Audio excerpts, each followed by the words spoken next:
seperti kata pepatah, tak kenal maka tak sayang. Di sini kami akan memperkenalkan diri terlebih dahulu. Perkenalkan, nama saya Muhammad Yusuf, saya sebagai moderator dan saya bersama rekan saya. Perkenalkan, nama saya Fadila Gaisa Naura. Saya Rina Dewi. Dan saya Septia Ramadhani. Dan saya Zaki Ahmad. Jadi materi yang pertama akan disampaikan oleh saudari Seti kepada saudari Seti waktu dan tempat tersebut. Baik, terima kasih kepada saudara Ucup. Di sini saya akan menunjukkan fun fact atau fakta menarik terkait minat Gen Z terhadap puisi dan pantun. Penyajian sastra dalam bentuk visual dan audio visual itu membuat 72,7% Gen Z lebih tertarik mempelajari sastra.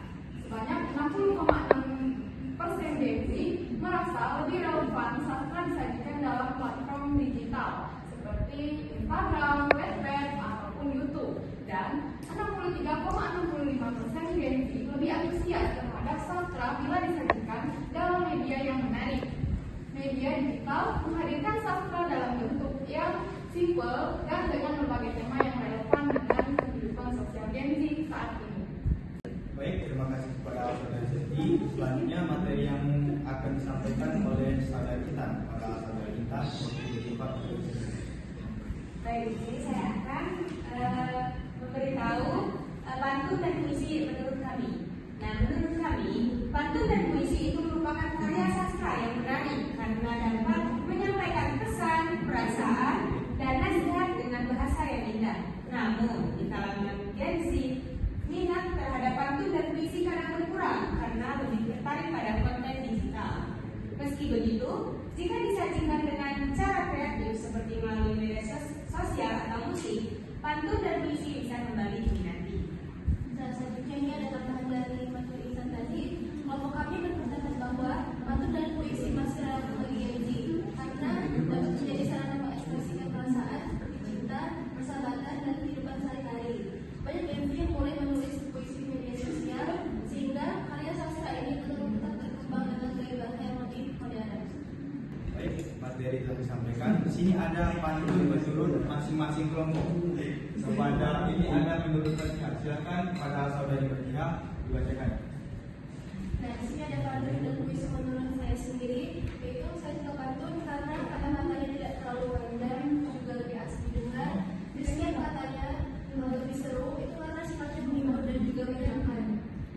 Nah, selanjutnya saya tidak terlalu berminat untuk puisi karena teksnya terlalu panjang dan juga cara menyampaikannya ada intonasi lambatnya, jadi terlihat kaku dan juga kurang terlalu engage didengarkan. Saya lebih suka pantun daripada puisi. Selanjutnya, saya akan menyampaikan pendapat pribadi saya mengenai pantun dan puisi. Saya suka pantun tinakal, tapi saya tidak suka berpantun.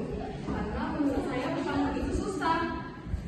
Sebab harus mencari kata yang pas dan punya makna itu susah. Selanjutnya, puisi.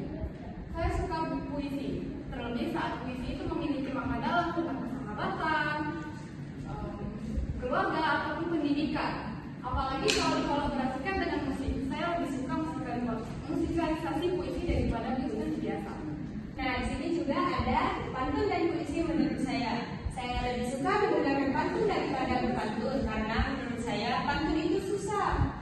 Kebanyakan yang bisa berpantun itu orang yang pola pikirnya itu cepat untuk merangkai kata-kata yang pas. Nah, saya juga lebih suka pantun yang bersifat lawakan dan bisa menghibur. Nah, selanjutnya itu saya tidak suka berpuisi guys, karena bagi saya puisi itu membosankan. Tetapi menurut saya orang yang bisa membaca puisi itu hebat karena dia bisa mendalami saat membacanya, terus juga dia bisa mengatur ekspresinya, kehidupannya, begitu.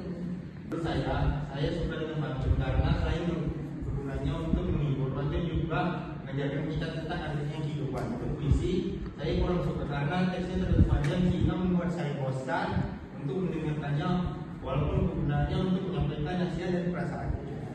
Baik, di sini ada pendapat saya pribadi. Saya sangat menyukai pantun karena pantun itu banyak berbagai macam, seperti pantun jenaka, pantun segala macam pokoknya.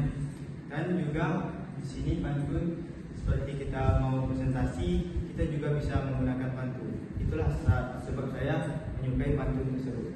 Dan untuk pantun juga kita dapat menghibur orang lain.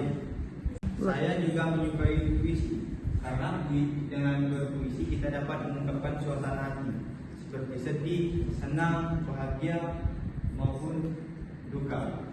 Dan puisi ini juga banyak mengandung pesan moral dan juga nasihat. Itulah alasan saya menyukai puisi tersebut. Sekian, terima kasih. Cukup sekian materi presentasi dari kami. Guru Rian, Guru Cendrawasih, cukup sekian. Terima kasih. Kami akhiri. Wassalamualaikum warahmatullahi wabarakatuh.